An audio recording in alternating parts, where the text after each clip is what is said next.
பாஜகவுக்கு எதிராக அமைந்துள்ள இந்தியா கூட்டணியில் அதில் இடம்பெற்றுள்ள கட்சிகள் அடுத்தடுத்து அதிர்ச்சி கொடுத்து வருகின்றன. மேற்கு வங்கத்தில் காங்கிரஸ் கட்சிக்கு ஒரு தொகுதி கூட ஒதுக்க முடியாது என திரிணாமுல் காங்கிரஸ் கட்சி அறிவித்தது. பஞ்சாபில் அனைத்து தொகுதிகளிலும் ஆம் ஆத்மி போட்டியிடும் என அக்கட்சியின் ஒருங்கிணைப்பாளரும் டெல்லி முதலமைச்சருமான கெஜ்ரிவால் அறிவித்தார். டெல்லியில் ஒரு தொகுதியில் போட்டியிடுவதற்கு கூட காங்கிரஸ் கட்சிக்கு தகுதி இல்லை. ஆனால் கூட்டணி தர்மத்திற்காக ஒரு தொகுதி வழங்க தயாராக உள்ளோம். டெல்லியில் ஆம் ஆத்மி 6 தொகுதிகளிலும் காங்கிரஸ் ஒரு தொகுதியிலும் போட்டியிடும் திட்டத்தை முன்மொழிந்துள்ளோம் என அவர் கூறினார். நாடாளுமன்ற தேர்தலை முன்னிட்டு சென்னை ஆர்கே நகரில் தேர்தல் அலுவலகத்தை பாரதிய ஜனதா கட்சியின் மாநில தலைவர் அண்ணாமலை திறந்து வைத்தார். அப்போது நிருபர்களிடம் பேசும்போது சபாநாயகருக்கு கட்சி சார்ந்து பேச எந்த அதிகாரமும் இல்லை. சட்டமன்றத்தில் சபாநாயகர் நடுநிலையாக நடக்கவில்லை. திமுக உறுப்பினர் போல பேசுகிறார். அதனால் தான் கவர்னர் சட்டமன்றத்தில் இருந்து சென்றார் என்று நினைக்கிறேன்.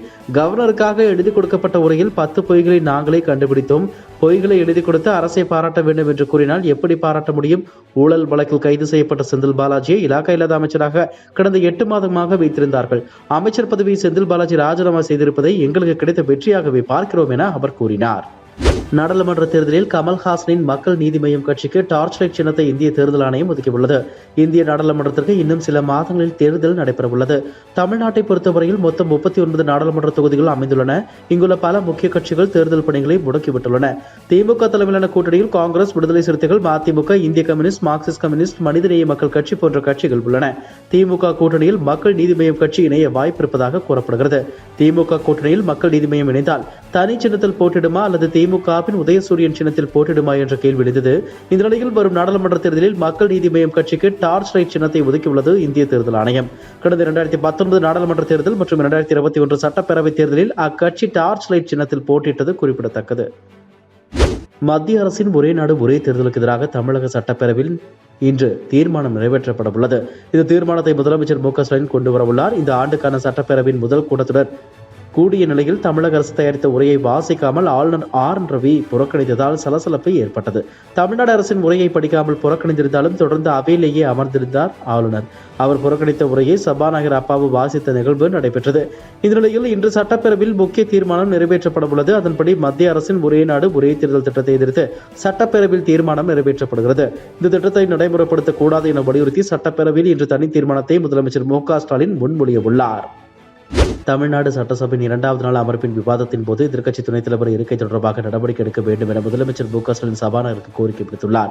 இது தொடர்பாக பேசிய அவர், சட்டமன்ற எதிர்க்கட்சி துணைத் தலைவராக ஆர்.பி. உதயகுமாரை நியமிக்க வேண்டும் என எதிர்க்கட்சித் தலைவர் தரப்பில் பல முறை கோரிக்கை வைக்கப்பட்டு வருகிறது. அதுகுறித்து விரைவில் சபாநாயகர் முடிவு எடுக்க வேண்டும் என கேட்டுக்கொள்கிறேன் என்று முதலமைச்சர் மு.க.ஸ்டாலின் கூறினார்.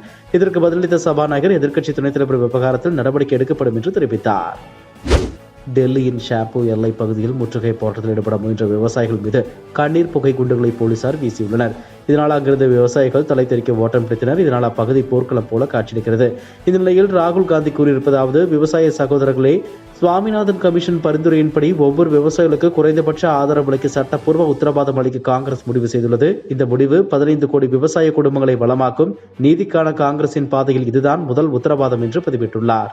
செந்தில் பாலாஜி அமைச்சர் பதவியை ராஜினாமா செய்தது குறித்து பேசிய பாஜக எம்எல்ஏ வானதி சீனிவாசன், இலாக்கா இல்லாமல் சிறையில் இருந்த அந்த அமைச்சர் ராஜினாமா செய்திருப்பது மகிழ்ச்சியான விஷயம்தான்.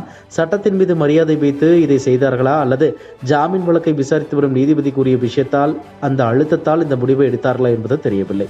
எது எப்படி இருந்தாலும் குற்ற வழக்கில் சிறையில் இருக்கும் ஒருவர் அமைச்சர் பதவியில் இருப்பது சட்டத்தின் மாண்புக்கு எதிரானது. இதை முன்பாகவே செய்திருந்தால் திமுக அரசுக்கு சட்டத்தின் மீதும் நியாயத்தின் மீதும் நம்பிக்கை உள்ளது என்று கருதியிருக்கலாம். ஆனால் இப்போது அப்படி நினைக்கவும் முடியவில்லை என்று வானதி சீனிவாசன் கூறியுள்ளார். இதுபோன்ற செய்திகளை மேலும் தெரிந்து கொள்ள எங்களது யூடியூப், ஃபேஸ்புக் மற்றும் ட்விட்டர் ஆப்களை சப்ஸ்கிரைப் செய்யவும்.